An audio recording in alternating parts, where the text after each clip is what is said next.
오셨습니다. 우리 함께 서로를 향해서 이렇게 인사했으면 좋겠습니다. 당신은 치유받은 치유자입니다. 이렇게 인사할까요?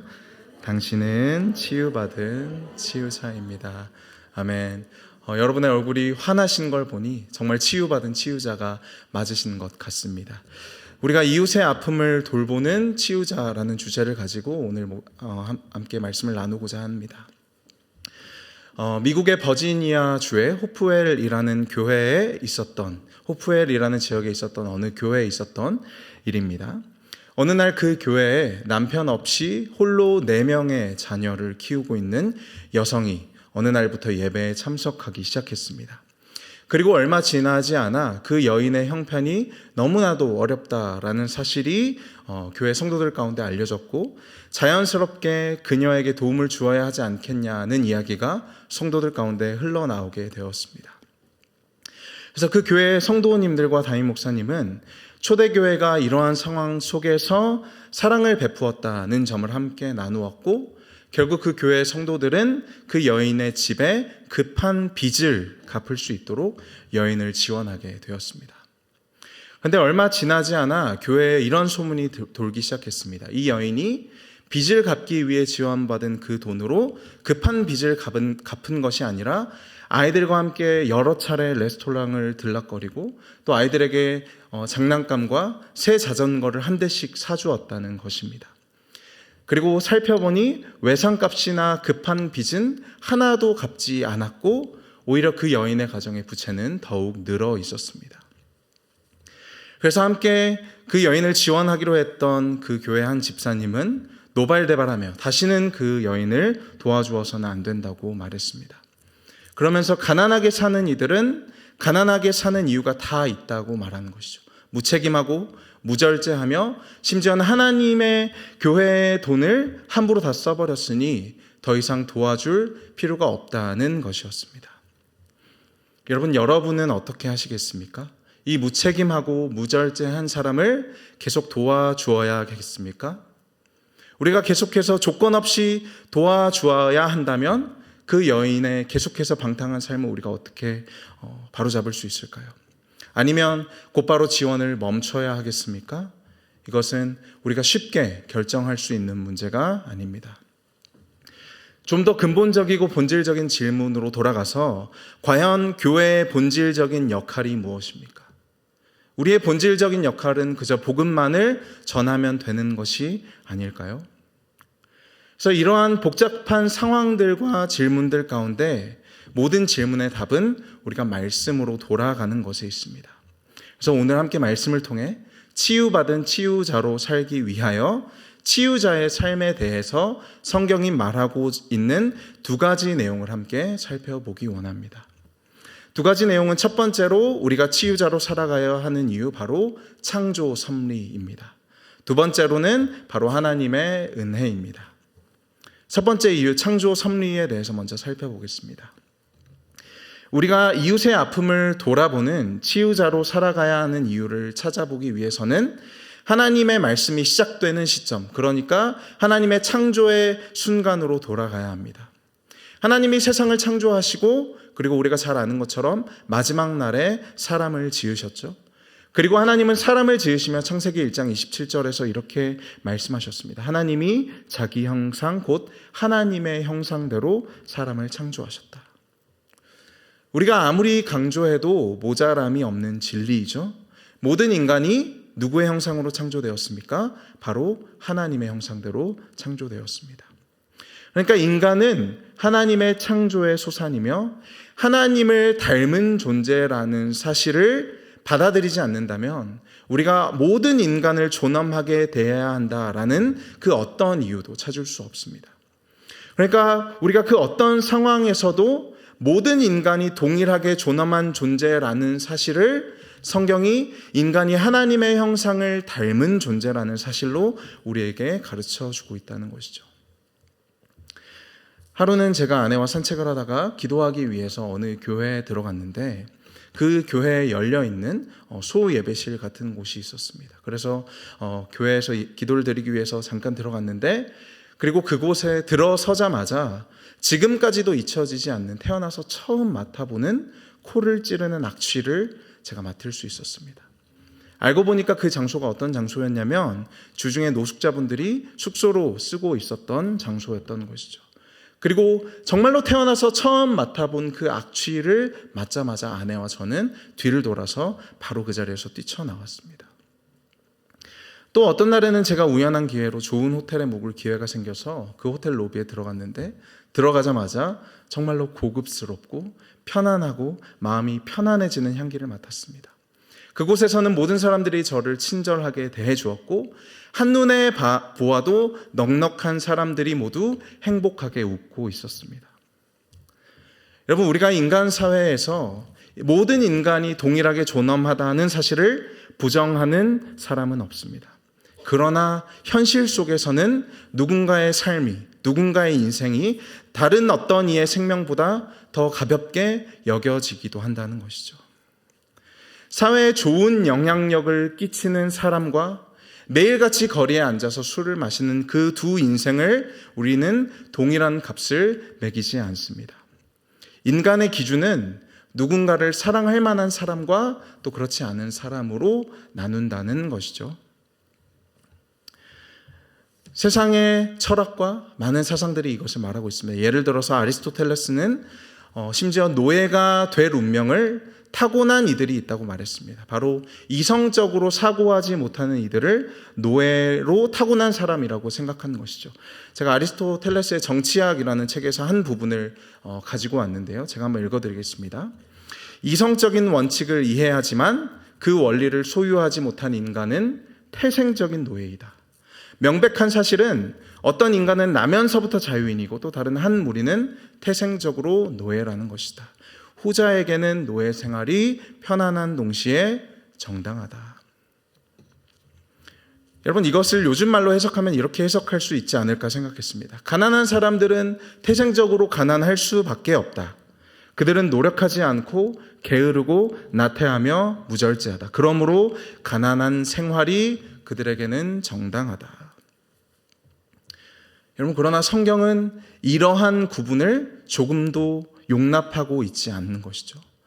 모든 인간이 하나님의 형상으로 지음받은 존재라는 교리는 세상이 한 인간과 다른 인간을 구분짓는 이러한 모든 구분짓는 그 기준들과 잣대를 용납하지 않습니다.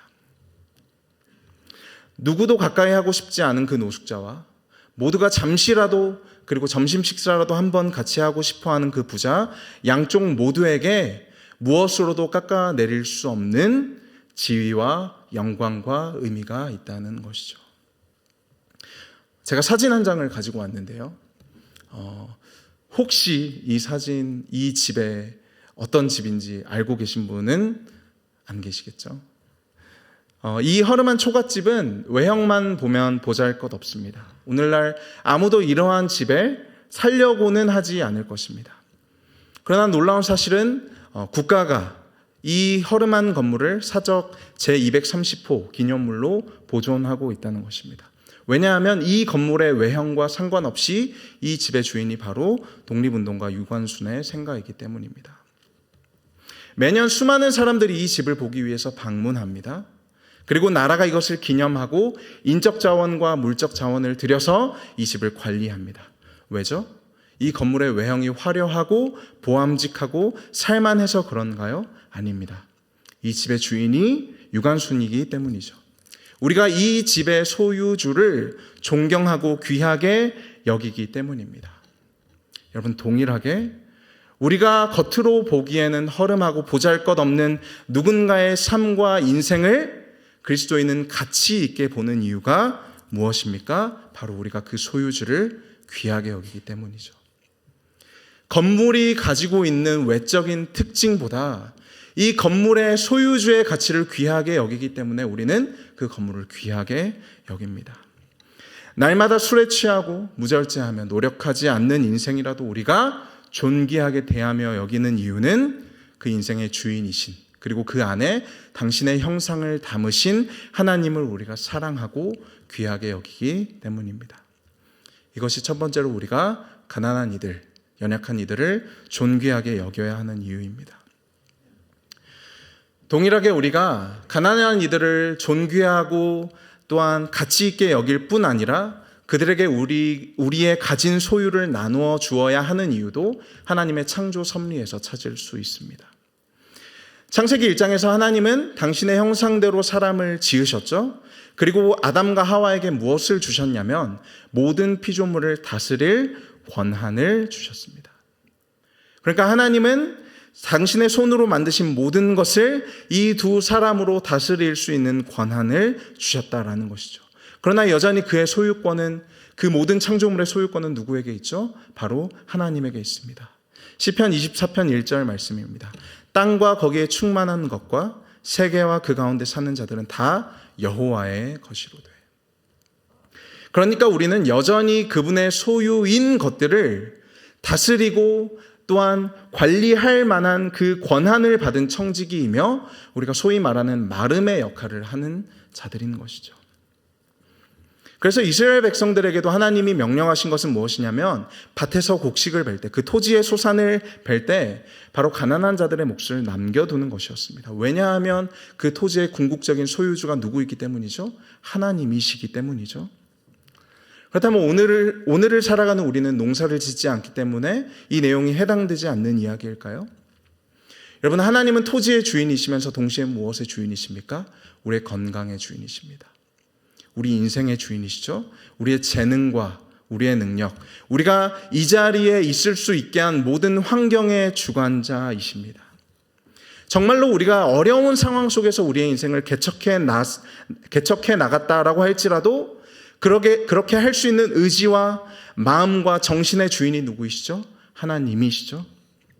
그래서 우리는 하나님이 주인이신 내 인생이라는 토양 위에서 그 땅을 경작하고 가꾸는 일종의 마름의 역할을 여전히 하고 있는 것입니다.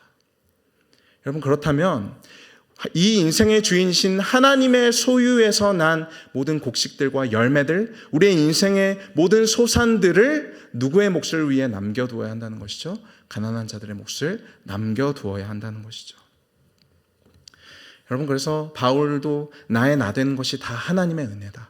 내가 나의 자리에 지금 있을 수 있는 이유, 내가 지금 누리고 먹고 마시는 이 모든 환경과 마음과 정신과, 오늘도 씻고 나와서, 제가 일을 하다 씻고 나와서 너무 개운한데요, 씻고 나와서 모든 환경, 밥을 먹을 수 있고 예배를 드릴 수 있고 함께 말씀을 나눌 수 있는 이 모든 환경의 주인이 하나님이시기 때문에 내 인생의 소산 또한 하나님의 것이다 라고 우리가 고백하는 것입니다. 여러분, 이스라엘 역사상 가장 부유한 왕인 다윗은 역대상 29장에서 이렇게 고백했습니다. 역대상 29장 11절 말씀인데요. 여호와여, 위대하심과 권능과 영광과 승리와 위엄이 다 주께 속하였으니 천지에 있는 것이 다 주의 것이로소이되 여호와여, 주권도 주께 속하였사오니 주는 높으사 만물의 머리이심이니이다. 우리 12절 말씀 함께 읽어볼까요? 시작. 부와 귀가 주께로 말미암고 또 주는 만물의 주제가 되사 손에 권세와 능력이 있사오니 모든 사람을 크게 하심과 강하게 하심이 주의 손에 있나이다. 무엇이 하나님의 손에 있죠? 영광과 승리와 인생의 권능과 위엄이 다 하나님께 있습니다. 천지에 있는 모든 것이 다 하나님의 것이며 심지어 권세와 능력도, 사람을 크게 하시고 강하게 하심도 하나님의 손에 있습니다. 여러분, 우리가 우리의 인생의 성공을 이루었다면, 성공이 아니라고 할지라도 어떠한 업적과 남길 만한 것을 이루었다면 그것이 누구의 소유라고요? 하나님의 소유라는 것이죠. 이어서 13절과 14절 말씀을 보시면 14절 말씀에 나와 내 백성이 무엇이기에 이처럼 즐거운 마음으로 드릴 힘이 있었나이까? 모든 것이 주께로 말미암아 싸우니 우리가 주의 손에서 받은 것으로 주께 드렸을 뿐이니이다. 우리가 주의 손에서 받은 것으로 주께 드릴 뿐입니다. 여러분, 이것이 우리의 고백이 되어야 한다는 것입니다. 우리가 주의 손에서 받은 것을 주께 드릴 뿐입니다. 내 인생에 가지고 있는 모든 것, 내가 지금 누리고 있는 것들, 이 모든 주님이 주신 것들을 다시 주님께 돌려주는 것, 이것이 우리가 우리 인생을 살아가면서 치유자의 역할로 가난한 이들과 궁핍한 이들을 도와야 하는 우리의 마음의 자세라는 것이죠. 여러분, 그래서 우리가 치유받은 치유자로, 또 이웃의 아픔을 함께하는 치유자로 살아가야 하는 첫 번째 이유는 창조의 섭리였습니다. 하나님이 우리 인간에게 하나님의 형상을 닮으셨죠.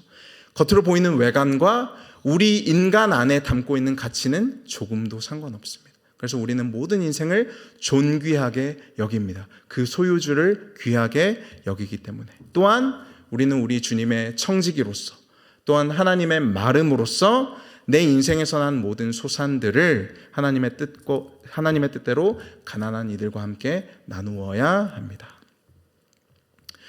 두 번째는 하나님의 은혜입니다. 우리가 치유자로 살아가야 하는 이유는 바로 우리가 하나님의 은혜를 받은 자이기 때문이죠. 오늘 본문 말씀에 해당하는 부분인데요. 오늘 본문 신명기 10장 19절 말씀, 우리 성경을 보고 함께 읽어보겠습니다. 시작. 너희는 나그네를 사랑하라. 전에 너희도 애굽 땅에서 나그네 되었습니다. 여러분, 하나님이 우리가 나그네를 사랑해야 한다고 말씀하십니다. 그리고 그 뒤에 나오는 이유는 너무나도 명쾌하고 간단하죠. 그 이유가 무엇입니까? 너희도 나그네였기 때문에. 우리가 나그네를 돌볼 뿐 아니라 나그네를 사랑해야 하는 이유는 우리가 나그네였기 때문에, 하나님이 우리를 사랑하셨기 때문이죠.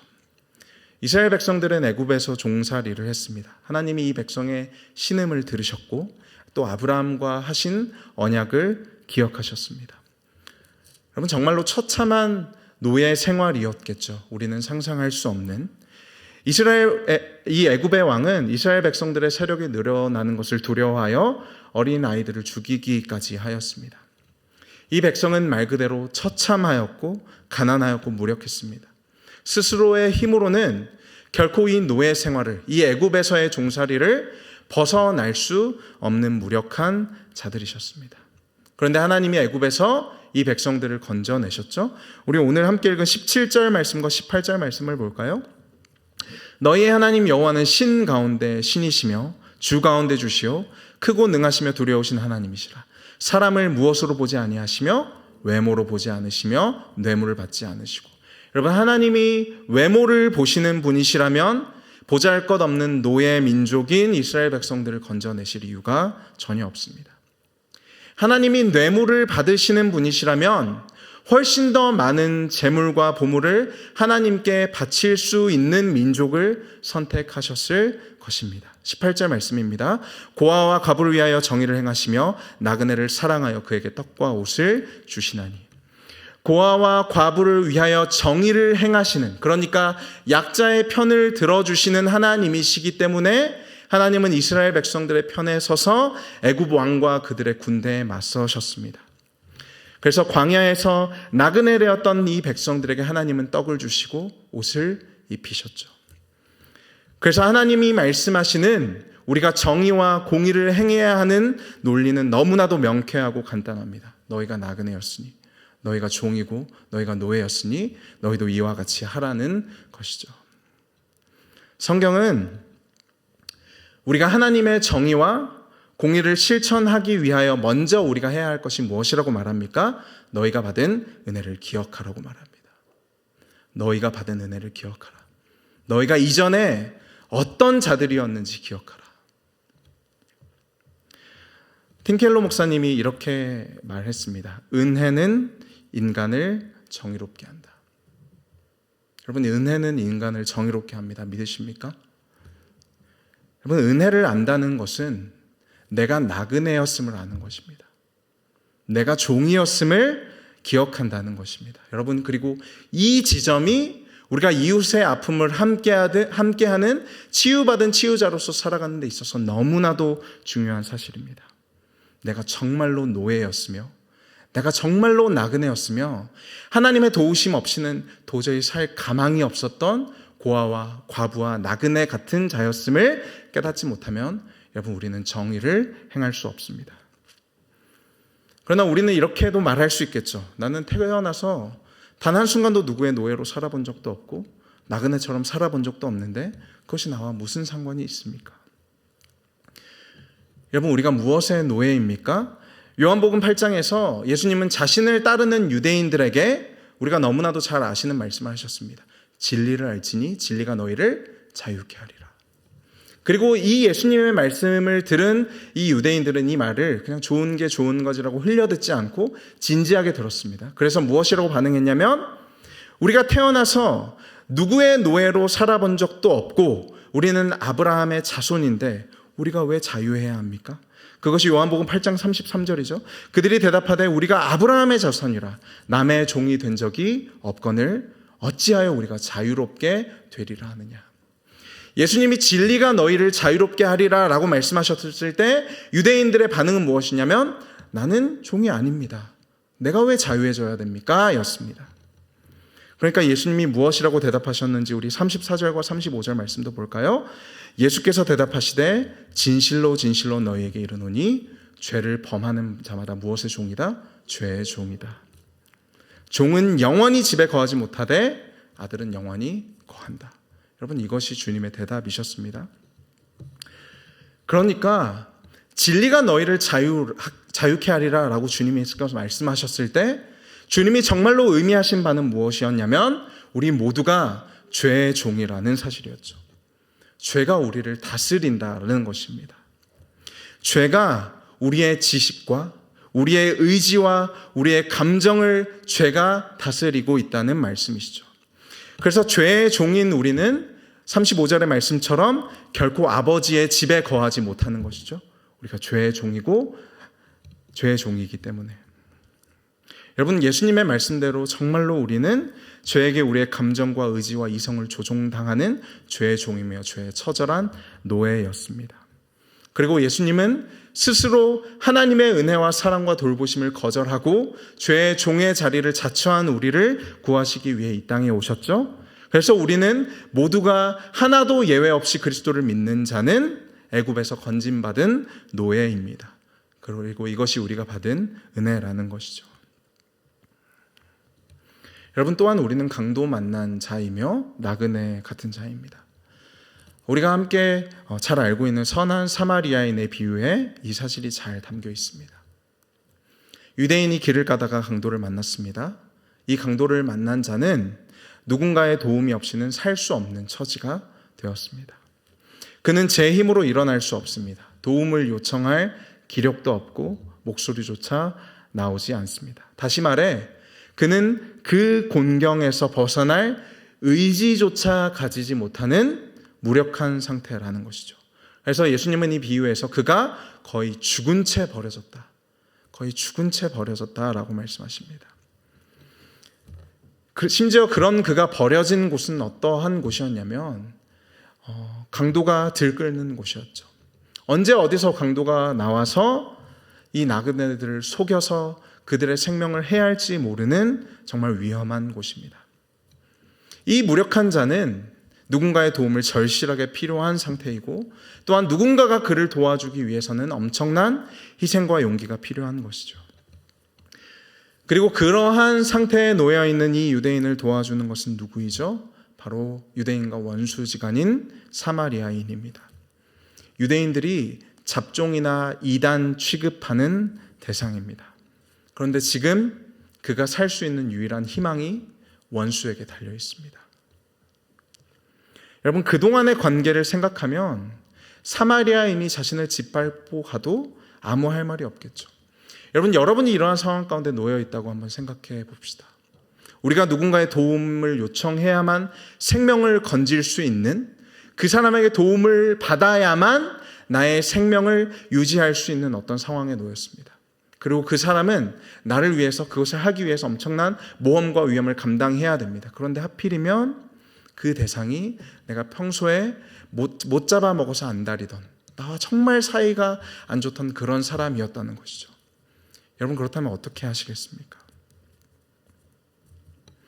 여러분, 이 강도 만난 자의 이웃이 되어준 것은 제사장도 같은 유대인인 레위인도 아니었죠. 바로 원수지간인 사마리아인이었습니다. 그리고 예수님은 이 비유를 통해서 정말로 우리에게 어떤 말씀을 하시고자 하시는 것이냐면, 바로 강도 만난 자가 우리 자신이라는 말씀을 하시고자 하시는 것입니다. 그리고 우리는 누구의 도움이 필요합니까? 바로 사마리아인이죠.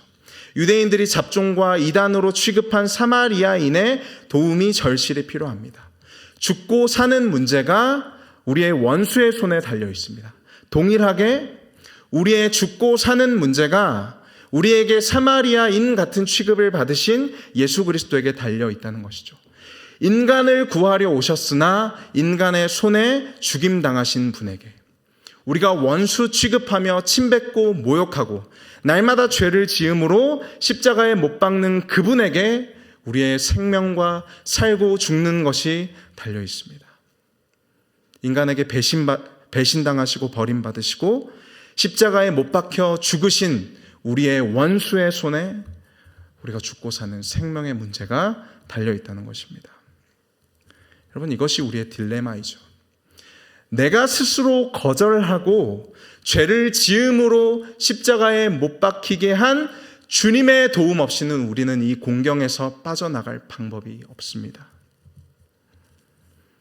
그래서 성경은 우리 모두를 반역자라고 규정하고 있죠. 의인은 없으되 하나도 없다라고 말하고 있죠. 그런데 우리의 이러한 구원이 누구에게 달려 있다고요? 우리 손으로 우리가 십자가에 매단 주님에게 달려 있다는 것입니다. 여러분, 이것이 우리의 처지라는 것이죠. 강도 만난 자가 평생 원수처럼 지내던 사마리아인의 도움을 받아야 한다. 죄의 노예이며 하나님을 향해 반역한 우리가 하나님의 도움을 받아야 한다는 것이 성경이 말하고 있는 우리의 처지입니다. 그리고 정말로 하나님이 육신을 입고 이 땅에 오셔서 그 사랑을 베푸셨다는 것이 복음의 은혜의 메시지이죠. 그래서 우리는 이 은혜를 절감하는 것입니다. 주님, 제가 죄의 종이었습니다. 제가 죄의 노예된 자였습니다. 하나님 앞에 반기를 들고 내가 선과 악의 기준이 되어서 나의 뜻대로 살고자 하는 내가 하나님의 도움을 절실히 필요로 하는 내가 강도 만난 자입니다. 저는 당신의 도움이 필요한 무력한 자입니다. 여러분, 이것이 바로 은혜를 깨달은 자의 절실한 고백입니다. 그리고 이 은혜를 깨달은 자는 반드시 정의롭게 된다는 것이죠. 가난한 자들에게 내 혼자 스스로 힘으로 가난을 극복하라고 말하지 않습니다. 왜죠? 영적으로 우리도 결코 혼자 스스로 일어날 능력이 없는 자였기 때문입니다. 마치 거울을 보는 것처럼. 당신이 게으르고 무절제해서 가난하게 됐으니 도와주지 않겠다고 은혜를 절감한 이들은 말하지 못합니다.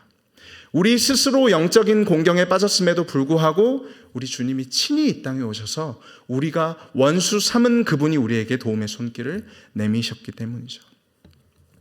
의지할 곳 없는 이의 딱한 사정을 냉소적으로 바라보며 지나가는 것이 아니라 은혜를 절감한 이들은, 내가 죄의 종이었으면 나그네였음을 그 은혜를 절감한 이들은 금방 자신의 마음을 내어줄 것입니다. 우리도 영적 나그네였기 때문입니다. 여러분, 그래서 조나단 에드워즈 목사님은 지독한 나태와 방탕에 절어서 스스로 가난에서 빠져 스스로 벗어나고자 할 의지조차 없는 이들, 스스로 가난을 극복할 능력도 없고 그렇게 도움을 요청하지도 않고 그러한 의지조차 없는 이들을 향해서도 우리가 이웃을 돕는 의무를 포기하지 말아야 한다고 말했습니다.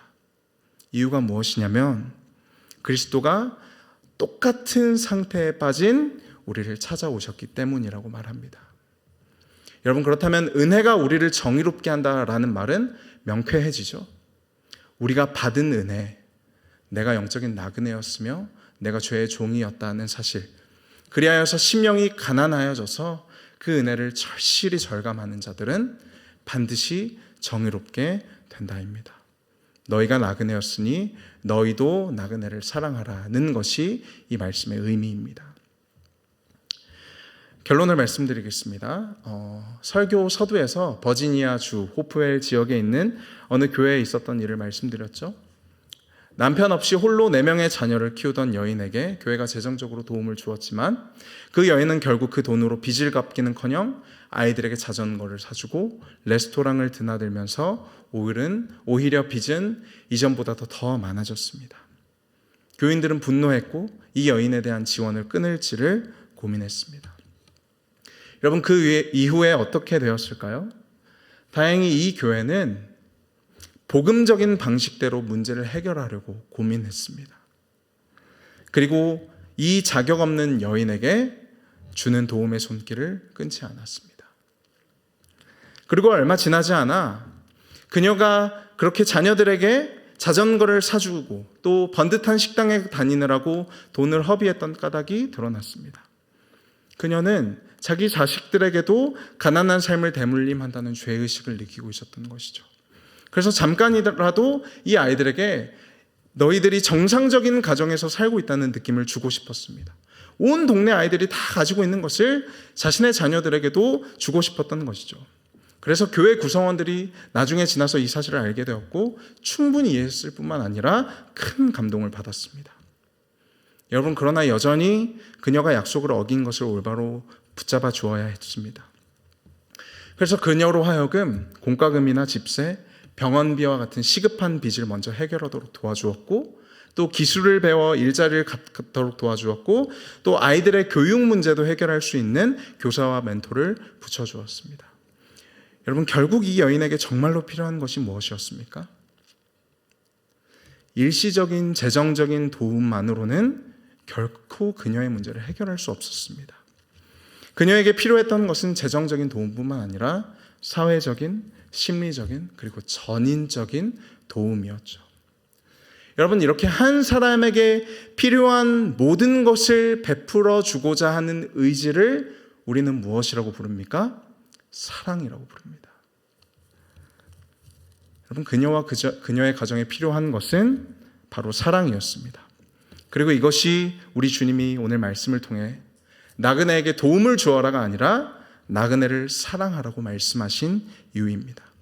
주님은 그저 우리에게 재정적인 도움이나 심리적인 도움만을 주시지 않았습니다. 그분은 우리에게 실제적인 도움을 주셨고 우리의 영혼을 구제하셨죠. 우리 주님이 저와 여러분을 그렇게 사랑하셨기 때문에 그래서 우리는 우리의 이웃의 아픔을 보면서 거울을 봅니다. 주님께서 나에게 베푸셨던 그 은혜의 거울을 바라보는 것이죠. 우리는 죄책감에 사로잡혀 마지못해 누군가를 도와주는 이들이 아니라 가난한 이들, 병든 이들, 그리고 의지할 곳 없는 이들을 마치 거울 보듯 하여 내가 받은 은혜대로 이웃을 치유받은 치유자들입니다. 여러분, 은혜는 우리를 정의롭게 합니다. 부르신 삶의 자리에서 외모가 아니라 그 안에 하나님의 형상을 바라보며 존귀하게 대하신 여러분들 되시기를 바랍니다. 우리가 주님의 청지기임을 기억하고 삶에 맺히는 모든 열매를 인생의 주인이신 하나님의 뜻대로 나누시기를 바랍니다. 우리 모두 노예이며 강도 만난 자였습니다. 여러분, 우리가 받은 은혜를 기억하십시오. 그 은혜가 우리를 겸손하게 할 것이며 또 우리를 정의롭게 할 것입니다. 여러분, 이미 그렇게 살아오셨음을 믿습니다. 이미 그렇게 살아오신 대로 이제는 우리 교회가 함께 주님의 마음으로 조금 더 지경을 넓혀서 조금 더 주님의 마음으로 이웃을 돌보고 하나님의 사역을 감당하는 교회 되기를 주님의 이름으로 축원합니다. 기도하겠습니다. 하나님, 감사합니다. 치유받은 치유자로 또한 이웃의 아픔을 함께하는 치유자로 하나님의 은혜를 받은 이로 오늘도 말씀으로 세우시고 결단하게 하시니 감사합니다. 우리가 하나님께 받은 은혜를 기억하는 자들 되게 하시고 그 받은 은혜로 자격 없는 자들과 가난한 이들 또한 소외된 자들에게 하나님의 마음으로 도움의 손길을 내밀 수 있는 우리 주님의 교회가 되게 하여 주시옵소서. 우리를 치유하셨으니 세상을 치유하며 복음을 전하는 주님의 귀한 교회 되게 하여 주시옵소서. 예수님의 이름으로 기도드립니다. 아멘.